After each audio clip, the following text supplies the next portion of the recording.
जिससे दक्षिण की ओर मुख कर कर भोजन करने वाले व्यक्ति का उदर, पेट, वो कहते ना रोग हो जाते, पेट के रोग बहुत सारे हैं महाराज, बहुत रोग है महाराज। पेट से जुड़ा हुआ कब्ज का भी रेबे, गैस का भी रेबे, और ना जाने जाने कितनी कितनी बीमारियां उसके अंतर्गत हो जाती हैं। तो ये सारे रोग कैसे होते हैं? दक्षिण में बैठकर अगर आप मुख कर कर भोजन कर रहे हो तो पेट से जुड़ा हुआ रोग कभी जिंदगी में समाप्त नहीं हो सकता। 50 गोली खा लो, 50 ऑपरेशन करा लो, 50 तरह के डॉक्टर को दिखा लो। मतलब यह पक्का है कि आप दक्षिण की ओर बैठकर, दक्षिण की ओर मुख कर कर आप भोजन ग्रहण कर रहे हो तो आपको वो दुख तो ग्रहण करना ही पड़ेगा, वो दुख तो आपको झेलना ही पड़ेगा।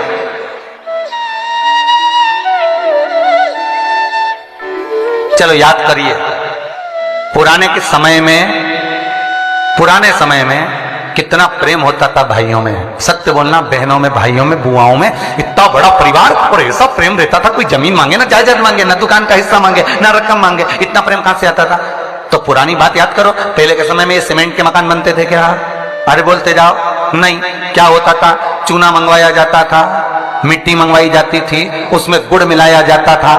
बोलो मिलाते थे कि नहीं मिलाते थे? गुड़ मिलाया जाता था और उसमें थोड़ा सा उसको चिकना करने के लिए खोपरे का तेल डाला जाता था। अब वास्तु रीति में तो हमने ये सब चीज छोड़ दिया, हमने ये सब चीज समाप्त कर दिया कि ना तो हम उसमें गुड़ मिला रहे हैं, ना कोई वस्तु मिला रहे हैं, बस सीधे सीमेंट खरीद के लाए और लगा दिया गया। पर उसका वास्तु तत्व क्या है? उसका वास्तु जैसे कोई बहुत बीमार व्यक्ति है, बहुत बीमार है, बहुत बीमार, और उसको कोई औषधि नहीं लग रही, उसको कोई औषधि काम ही नहीं कर रही, तो आप जब उसको भोजन कराएं, पानी पिलाएं, आप उसको कुछ भी खिलाएं, चाहे जूस पिला रहे हो, भोजन करा रहे हो, चाहे सूप पिला रहे हो, उसका मुख यदि आप पूर्व में रखकर खिलाएंगे तो 15 दिन के अंदर वो अपने हाथों से भोजन करना चालू कर देगा। 15 से 16वां दिन नहीं होगा। पर यदि आप उसको उत्तर का मुख रखकर, आप उसको पश्चिम का मुख रखकर बीमार व्यक्ति को अगर भोजन कराएंगे, दक्षिण का मुख रखकर भोजन कराएंगे तो उसको औषधि लगने में बहुत समय लगता है महाराज। औषधि इसको 15 दिन बहुत हो गए, बहुत। बेलपत्री के पेड़ के नीचे हल्दी का शिवलिंग का निर्माण करो, हल्दी पिसी हुई हल्दी का शिवलिंग का निर्माण करो, उसका पूजन कर कर घी का दिया लगाकर भगवान शंकर की वही हल्दी का शिवलिंग का तिलक अपने हृदय पर, चाहे पुरुष हो चाहे स्त्री हो, अपने हृदय पर कंठ के पास उस तिलक को लगाएं और बाबा का विसर्जन उसी बेलपत्री के पेड़ के नीचे जल डालकर कर दें। महाराज यश मिलना प्रारंभ हो जाता है। केवल ये यश के लिए ही नहीं होता, इसका एक क्रम और है। मान लो आप किसी मीटिंग में बैठे हो, किसी अच्छी जगह पर बैठे हो, किसी कंपनी के इंटरव्यू में बैठे हुए हो, कोई कंपनी आपके कॉलेज में आई है और आप उसमें सिलेक्ट नहीं हो रहे, तो उसके लिए भी ये कार्य पूर्ण है उसके लिए। और ये कहां पर भी काम आता है महाराज।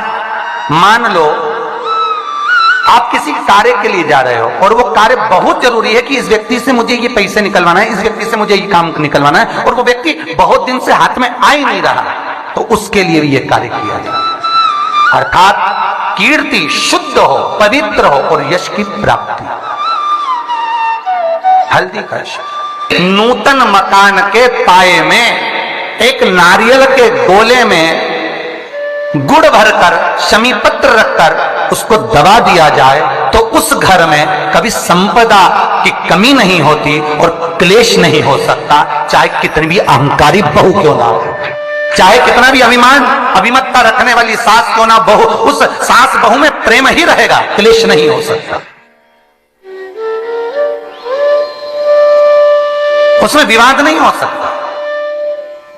उस घर के अंदर जितने भाई रह रहे हो, जितने कुटुंबी रह रहे हो, परिवार रह रहा हो, उसमें क्लेश का कोई मतलब नहीं हो सकता।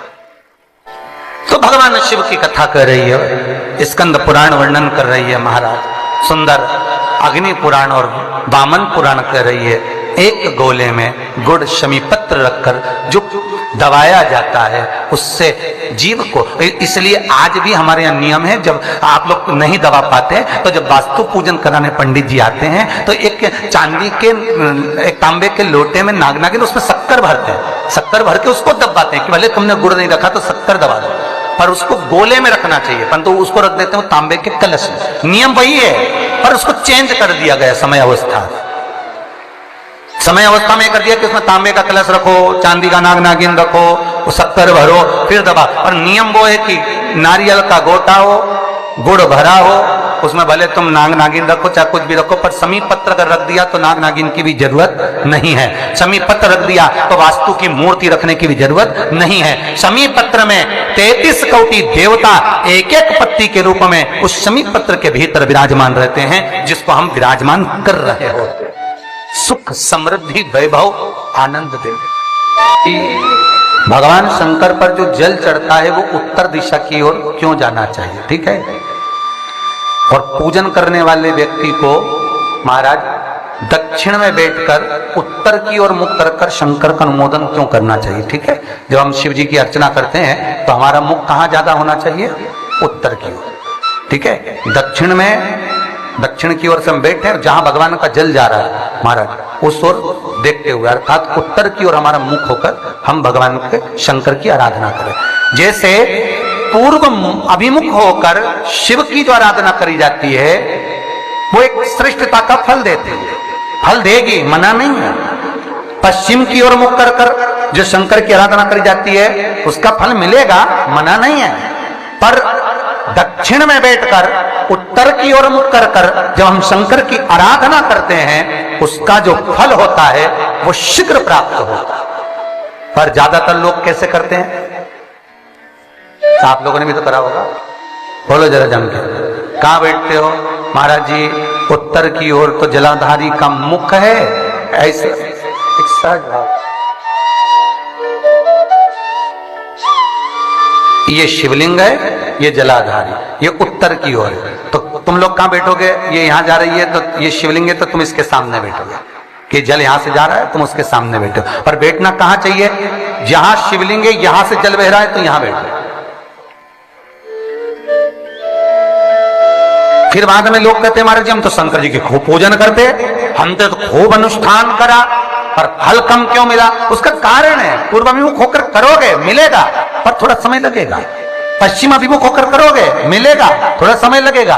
पर शिव आराधना में जब दक्षिण में बैठकर उत्तर का मुख कर जहां शिव का जल जाता है, बस यहां बैठकर अगर आप शंकर की आराधना कर रहे हो तो वो कामना पूरी होने में देर नहीं लगती, कार्य जल्दी ही पूर्ण हो जाता।